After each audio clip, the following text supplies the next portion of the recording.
Okay, go ahead and turn the furnace on. This furnace was non-operable.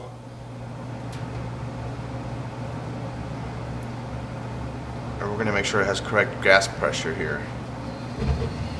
Heat exchanger looks good. This unit's about 30 years old or more.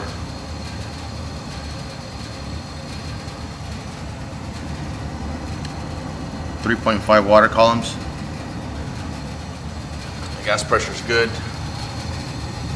Flames are a little high, but overall it works. This furnace is safe for now. When they haven't been turned on in a long time, they'll usually smell. It'll go away though, it's normal.